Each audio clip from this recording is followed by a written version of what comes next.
start our session. Formally, this is Muhammad Uwaisata Siddiqui, founder of Mastering FRM, which is a preparation provider for FRM certification.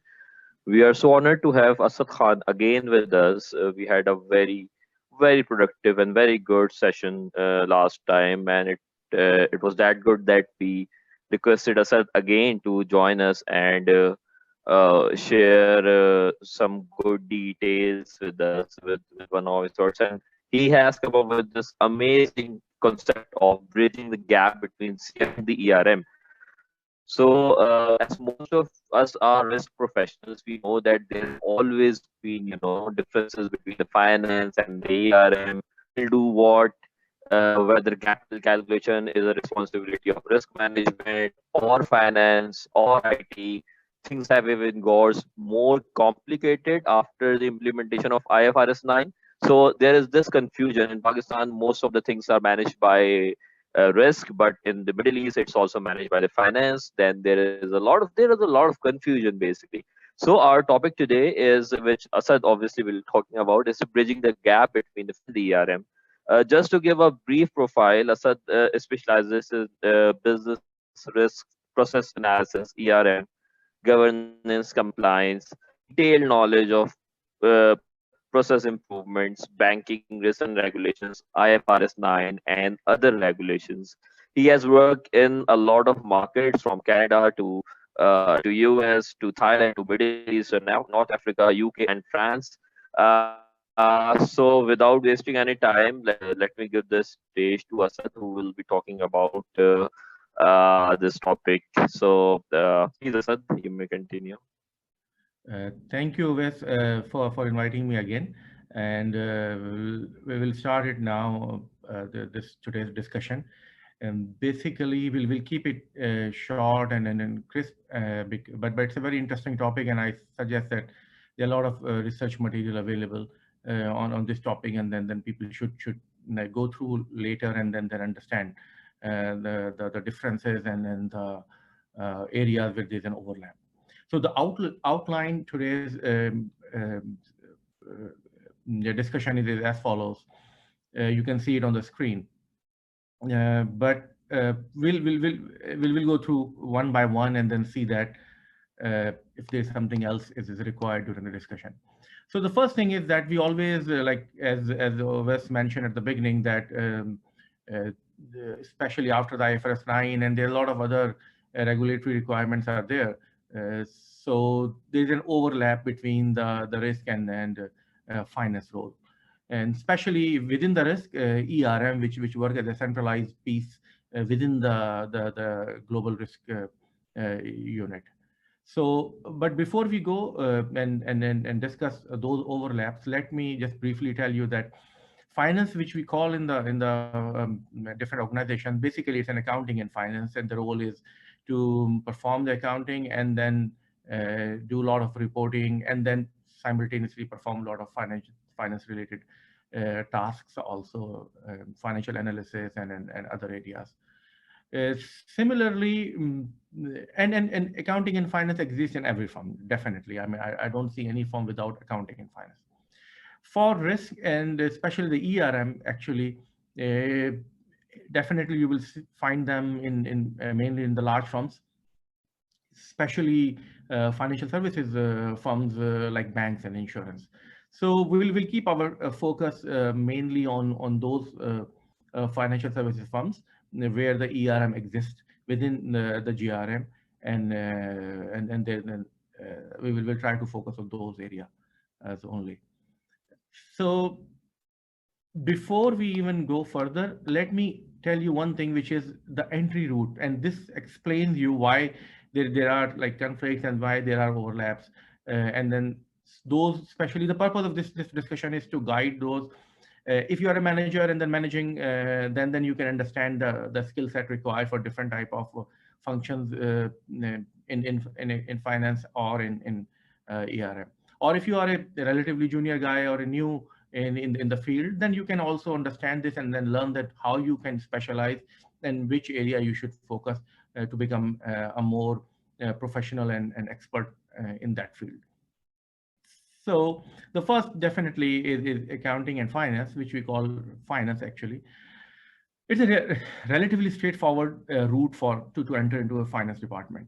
You become a chartered accountant, you become an ACCA or any other financial accounting related discipline. You have a major in accounting, and then you start your career in finance. And in countries like Pakistan or India, CA and ACCAs are basically the prime focus for such roles, and then they grow accordingly, and then they become experts within the accounting and finance.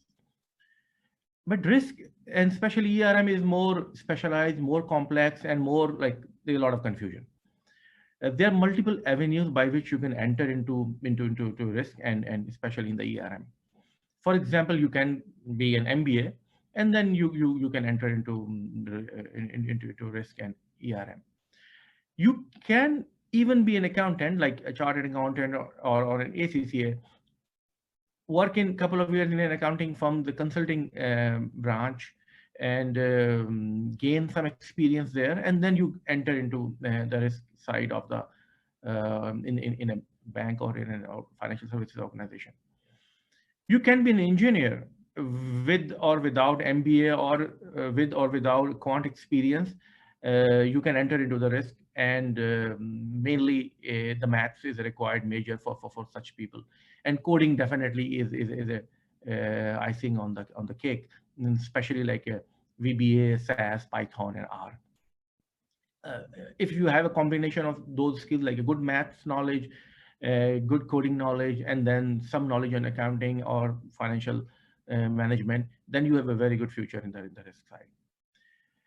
So based on this uh, criteria, you can decide that how you can enter, and then if you want to switch in the middle somewhere, how can you switch?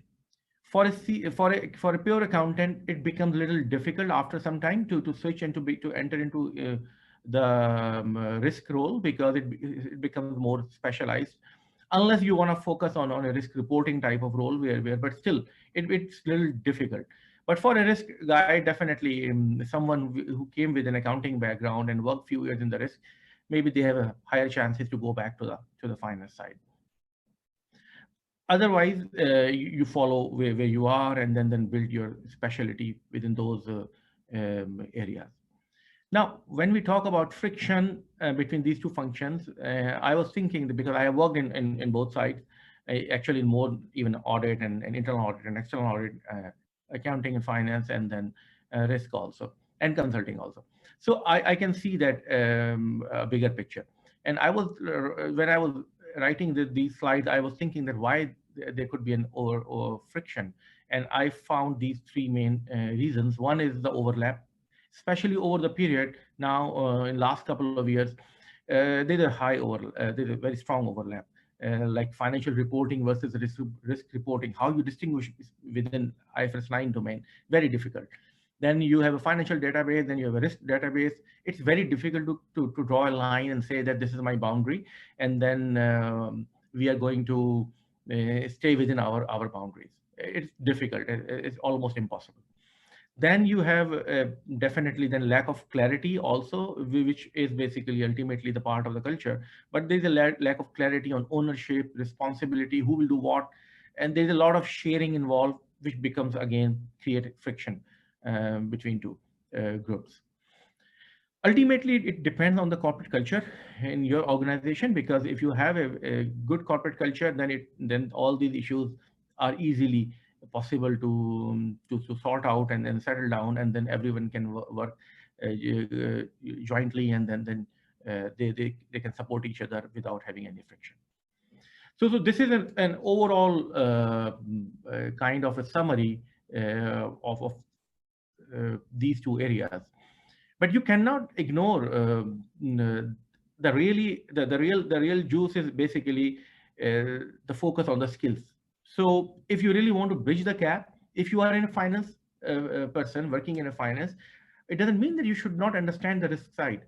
You should, and it will make your life easy, and you will understand better. You can ask questions more logically, and then it will be easy for you to demonstrate that nobody play with you, and then you can handle the information coming to you from the risk.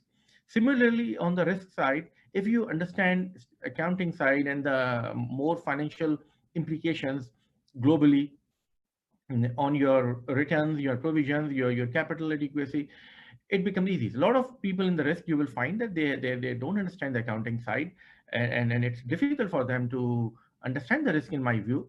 But they are good in math. They understand the models, but they don't understand accounting. And sometimes they don't understand the control part, which comes with accounting and auditing kind of requirements which are built in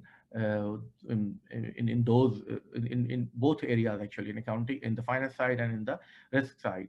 So that's why it's important. So I have listed down in the next couple of slides that what are those key areas where we should focus. And this is like a kind of a very formal definition that what is ERM, which is generally considered kind of a nucleus within the centralized risk management function, whatever you call it. And whereas finance and the ERM, basically it's under the risk, so it's led by a CRO. The finance, which is led by a CFO, is responsible for managing financial side of the organization, and they are definitely supporting ERM and the risk on a lot of areas. Uh, Both ERM and finance are exposed to some uncertain conditions, very similar conditions. Therefore, an integrated approach is imperative to mitigate the risk of uncertainty on objectives rather than specific events. So ultimately, at the end of the day, as we everyone is now noticing that this integration of risk in decision making, similarly integration of financial matters in the decision making is very important. So if an organization is using a integrated approach, everything is integrated in the decision making process, then it's not a kind of a discussion that it's risk area or it's a financial domain and you don't enter into my area, because ultimately everything's part of the decision making. So if we want to have an effective decision making, we should incorporate procedures for risk, procedures for finance into those decision making process. So everyone will feel that they are part of this whole process, and they know that why they are working. They are not working in isolation. Actually, they are working for the combined, for the centralized objective of the organization. And just a brief example is that, like, if you are preparing a budget, the risk should be part of that, they should challenge that what are the key risks in achieving those goals, and their concerns should be incorporated in the budgeting exercise. Similarly, in the trading, if traders have to take decisions, um, or transactors have to take decisions, or in the commercial banking, for example, you have RMs who take some decisions. The risk and the finance should be part of that team also. Their input should be there. So the decision making knows right up front at the beginning that what is the risk implication and what is the financial implication, how to do the calculation, how to assess, what are the controls, how to mitigate that. That's the only way you can bring all those variables together and make them part of the one equation. So some of the common areas which requires close coordination between ERM and CFO function. CFO function means not only CFO as a role, but the whole function. As I said, the decision making in uncertain conditions with sensitivity analysis of a possible scenario. Any decision making, financial decision making, any goal setting, strategic level, both risk and finance should be part of that. And this is a good way of bringing and closing the friction between these two functions. And as I mentioned earlier, that it is part of the corporate culture, because if you have a good corporate culture, then that will drive your business and strategic decision-making processes, and everything will be in line. Otherwise, it's always haphazard. Then you have a risk-based pricing, RAROC. Then you have ECL provisioning, which is IFRS 9, very common nowadays for all financial institutions. They are struggling on that. Then you have capital adequacy, which is governed by the Basel rules, or regulatory requirements are also there. Every central bank, they have the regulatory requirements for Basel. Then you have a business strategy around risk weighted assets. Then you have liquidity management, balance sheet growth, expense control, investment budgeting, IFRS and COSO guidelines compliance, risk data and analysis, information technology, health and safety, digital and cyber, which is very critical nowadays, especially after the lockdown and the whole COVID-19 exercise showed us that although the use of technology has exponentially increased, but that brings a lot of cyber security and cyber risk issues. At the end, then performance measurement and value creation. So these are the common areas where you need coordination between ERM and CFO function. And a typical lack of coordination between ERM and finance results in an effective and inefficient risk management process, ultimately adding to lack of decision making and value addition in an uncertain environment. So we need to make sure that the list is just not like a comprehensive list. I just created that list from based on my personal experience and memory. But you need to go through and then make sure that all the strategic decision points where you need risk data and then you need risk management and the financial data, they all are integrated and then working together. So then few more points. These are again based on my personal experience. These are the key skills required in a CFO role and to manage an efficient and effective ERM. Ignoring the ranking, I just ranked it based on my memory. Financial knowledge of financial products and strategies. This is so important. We can go further down and then discuss line by line. But let me tell you that this is probably in my last 25 years in banking industry and working almost in every role, possible role, which I could do based on my knowledge base and my education base. Lot of people working in risk or finance, they don't understand the financial product. They don't understand why this product is sold. What are the reasons why somebody should buy this product? Unless you understand the whole philosophy behind a product, you cannot understand the risk and you cannot understand what is happening on the financial side. Otherwise, you will only be an accountant and recording accounting entries and booking it. Then you have no idea why, what kind of risk they have and at which data point the risk is. A product could take easily 3, 4, 5 years or more. And you need to understand what are the key risk data points where you have to focus. And each one have a different type of risk involved. Some point you have a credit risk, some point you have a market risk. Operational risk is always there at every single point. And reputational risk and legal risk and regulatory risk, you need to understand what is the root of this product, how the product is originated, why you sell to a customer, what kind of customer, why they buy it, what their expectation is, what kind of return they're looking for, is it suitable for them? All these things you need to understand.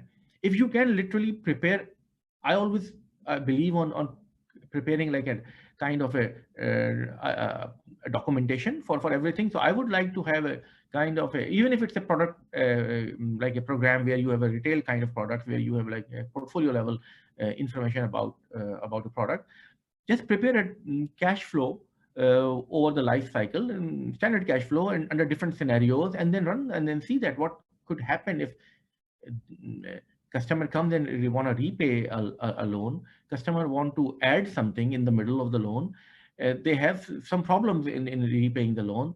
There could be, you want to sell the loans to outside market. You need to understand the financial product and strategies. This is key. And I'm telling you with very like personal experience across, like I worked in Pakistan, I worked in Middle East, I have seen in this Gulf market and Canada and in US also. And I read a lot of material also. Majority people don't understand. They understand pieces. Accountant understand maybe an accounting piece, Risk probably understand the risk quantification piece, but comprehensively, it nobody understand easily. Very few people understand end-to-end process for this product. So preparing cash flow, running IRRs, NPVs really help, and then building scenarios in between the different data points. And definitely business process, which needs to be understood also. Accounting, as I said that in the risk, not everybody understands the accounting. There are different type of accounting. Accrual based accounting is different. There is like an Islamic banking accounting is different, which is deferred revenue based accounting, not the similar. If you are coming from a commercial, from a more conventional banking background, you probably don't understand the Islamic accounting, which is very common nowadays in the Islamic part of the world. Uh, Gulf, for example, Middle East, it's very common. In a lot of banks have these Islamic products, even if you're not working in an Islamic bank, but still. And then more than that, then you have like other kind of products which are like derivatives and more specialized. You need to understand the accounting.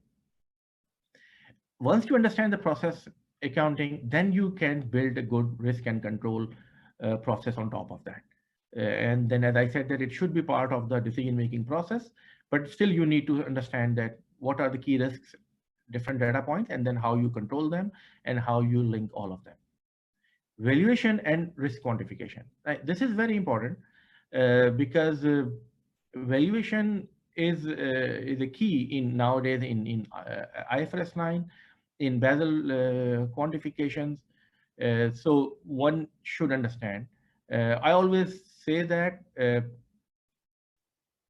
to understand valuation, you need to understand the cash flows, how cash flows behave, how cash flows are established, built, how you calculate different discount rates or IRR or NPV. So that's important. It's a complete science. There's a lot of maths involved, but again, if you leave the maths on the side, just ask common questions. Ask in plain words, plain English, that I don't understand. Don't tell me in a very mathematical way. Just tell me in the numbers, that from where the numbers are coming, why numbers are changing, what is happening, why we are using a certain way, and why we are not using some other way. Ask questions. Most of the time, common sense prevails, and then it's very easy. So I always, although I understand a lot of math, but still I prefer to ask or understand the numbers in plain words and then plain numbers.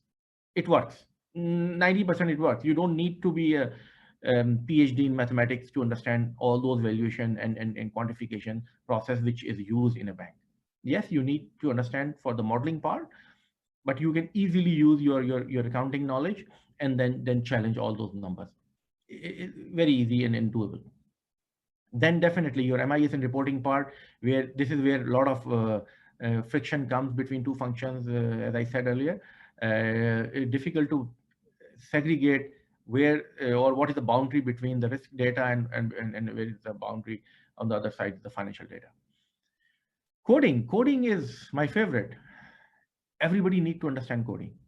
Probably my generation, uh, we have like reached to the point where we can live without understanding the coding, although still it's important, because if somebody is running a model for me and I don't understand the coding, then it's difficult, and I have to use some other ways and techniques to understand the black box which is created in the middle between, like, you have a data input and you have a data output, and between you have a model, which is like a function or whatever mathematical terminology you use for that, or for a non-mathematical people, it's like a black box. A lot of people top don't understand the model, don't want to say that, and don't want to accept, and then and it's a black box, and then you don't know how to decode that. So for the new or those who are at the middle stage of their career, they should learn. And it's very easy. It's not the old coding where you have to go and then use some like a very complicated symbols. It's numbers and plain English nowadays, like SAS and Python. Anybody can learn. just a common sense.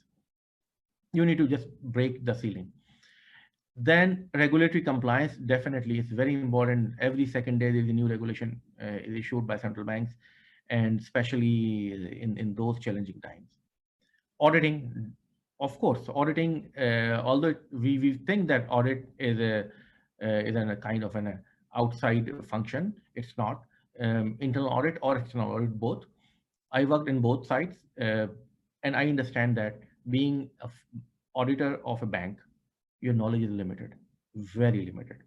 Nobody want to accept that. I realized it long time ago, and then I started learning stuff which is like CFA and FRM and CQF kind of stuff to understand. Otherwise, yes, financials, you understand accounting and other financial aspects, but when you are really auditing these large banks, it's tough. So it's better that you go for like a certifications like FRM or CFA kind of stuff, and some knowledge building is required. So from the other side of the table, like if you are in a finance or you are in risk, you can use auditing as well. Like you can build your controls. Everybody need a control. Forget what auditor is saying, but if you are a manager, if you are running a department, you need to have a control to understand that, like, you always need a completeness, which is the most important control in anything. Any numbers you coming to you, you have to ensure the completeness and accuracy. These two controls, you need it, whether it's required by auditor or not required by auditor. So my auditing skills are very useful, because at the end of the day, when I have the final numbers coming from a magic box model or anything, I can perform some kind of uh, controls and checks and methods based on my auditing experience, and make sure that I have some sanity control at the end. Ideally, these should be kind of formal as part of the process, business process, and then everybody should follow those controls. Especially, I can tell you something like when you're working in tight deadlines, and at the last minute somebody asks you to make some changes. That's the point at the most of the time the mistakes happen. This is the high risk area, and if the controls are not there, and it's almost impossible to ensure the impact of the last minute changes. You are sitting in a meeting, and the final meeting, and then you're running your model or some Excel sheet, and then the senior managers are asking you to make those changes right up front, and then show them the numbers, or even conclude on at that moment. So if the model does not have a built-in control, especially for last minute changes, you are done, and you are on the mercy of like your luck or your chance, or only time can save you. And at the end is fintech. Everything is going to be digitalized. Before, we were thinking that it could take like another 10 years. I always thought that like by 2018, 19, I was thinking that it will take another 10 years. So uh, you can live, if you are already like 20 years in this profession, you can continue without much worry. No more, because of the COVID issues, everything is going to be digitalized very fast. So better to adapt the whole fintech thing, ignoring the jargon part, but in reality everything has to be digital. Anything which we do, we should try to imagine and visualize that how can I do this without sitting in the office? How can I do this without being physically available on spot? Or how can I do something online? Everything has to be, there has to be an option to conduct certain business online. And then what are the risks? What are the controls? And then accordingly you have to ensure that your going concern is there, in case of another episode what we have just seen in IFRS, in COVID-19. It's going to be probably more common. It no more, as some people are saying that it was a kind of a black swan event, because we love using those jargons. but it was not a black swan event for a lot of like smart people in the industry, um, because this could have been managed better if you are prepared for more in a online culture kind of thing. So this is how I see that these are the 10 items I have summarized here. We can go further and then see here that more details are given, and we can share this document again with somebody is interested, and then you can see that more like what kind of when I talk about financial products and strategies, what are the key elements we are talking about, and what kind of skills are required to understand the financial product and the strategies. Similarly, on the business process, so each item I try to write something on the on the process and the skill is required for that specific item. Like for example, accounting, definitely being a CA or a CCA, you have an edge to understand accounting and a lot of IFRS, like IFRS 9 or 13 or 15, and mm, so that's an advantage for accountants. Risk and controls. If you have an auditing background, although it's a common sense to me, um, but again, if you have an auditing background, this is where you have an advantage. Then the valuation, definitely, if you have a CFA and FRM, CQF is more specialized, but I guess somebody who really want to understand CFA and FRM are the two most important qualifications where you can build your skill in the valuation and risk quantification. IFRS 9, for example, is a key, and Basel regulation also. So knowledge which you gain from CFA and FRM are very useful in learning valuation and risk quantification techniques.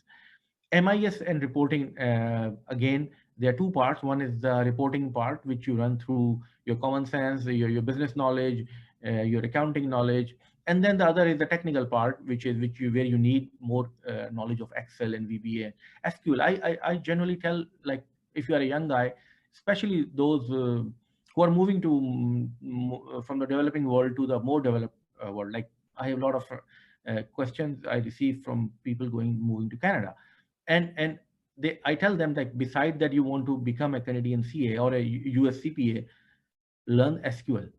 That will help you a lot in gaining a job very quickly, because everybody wants to understand that beside your accounting and reporting knowledge, can you work on a database and then extract information without the help of anyone else. So you basically save money for your organization.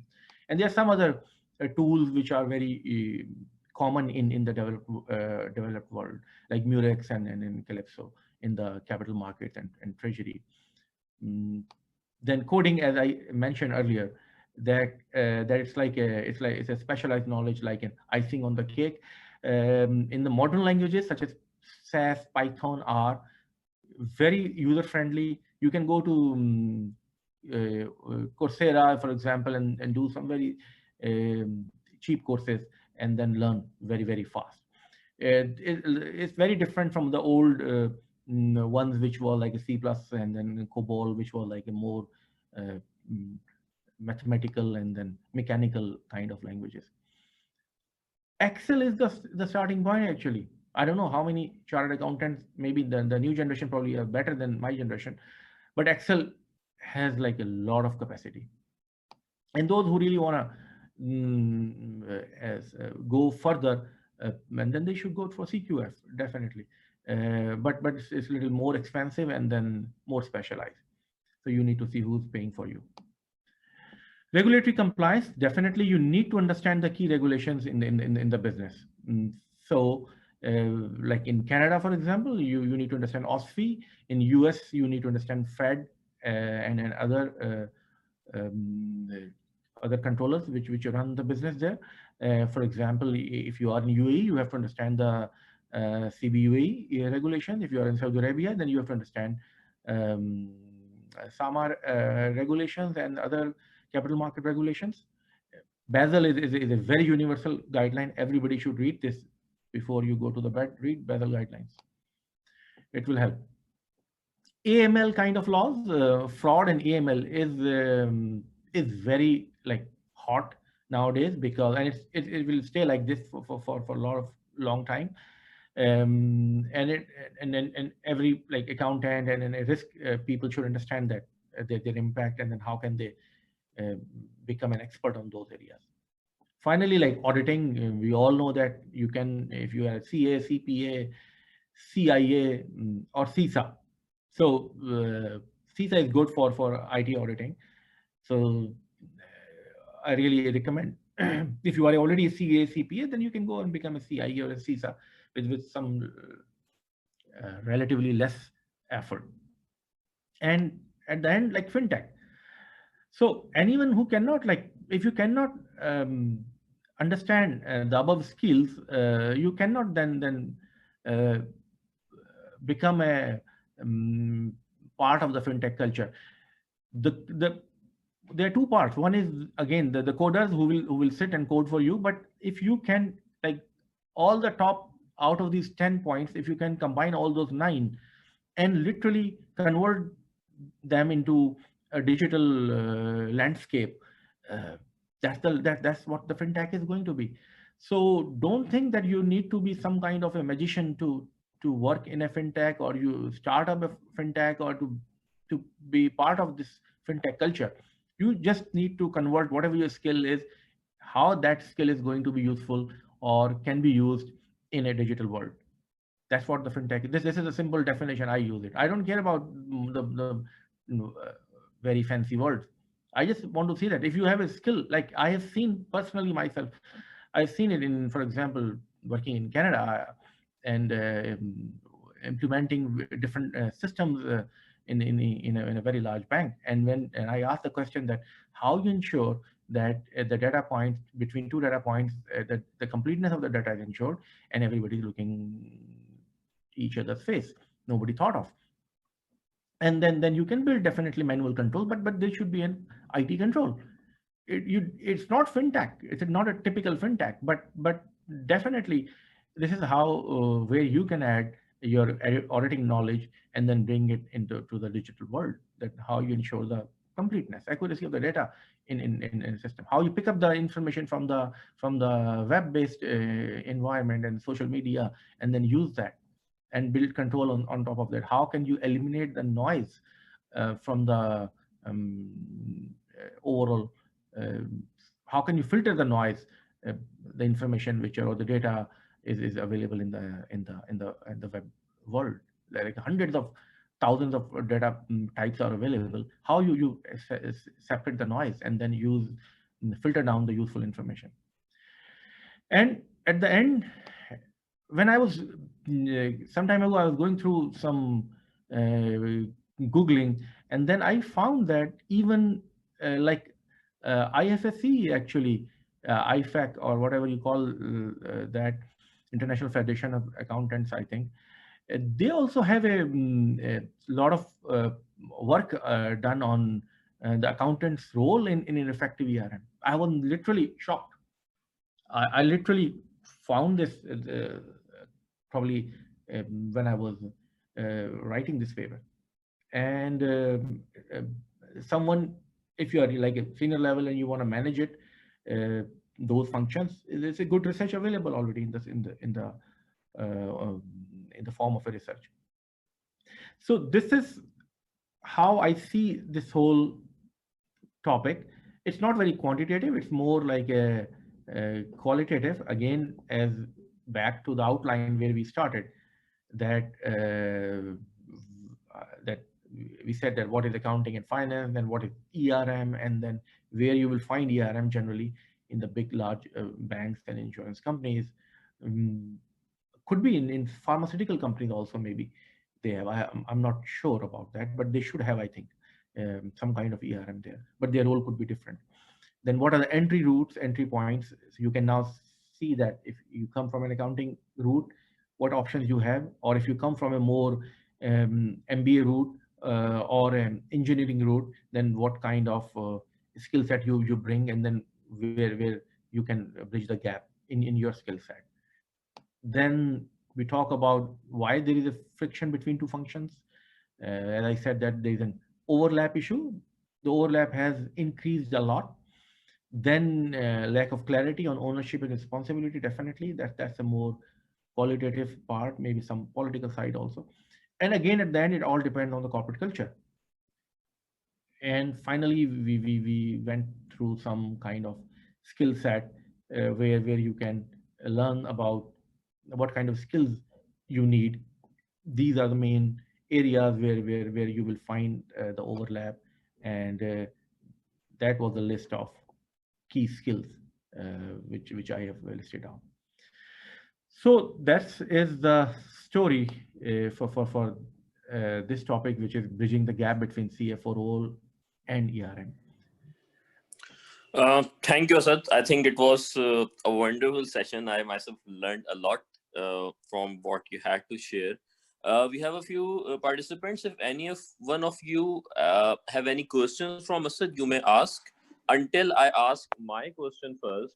And my question is, Asad, from what I understand, whatever we had been doing, our financial institutions were sort of an ERM in itself.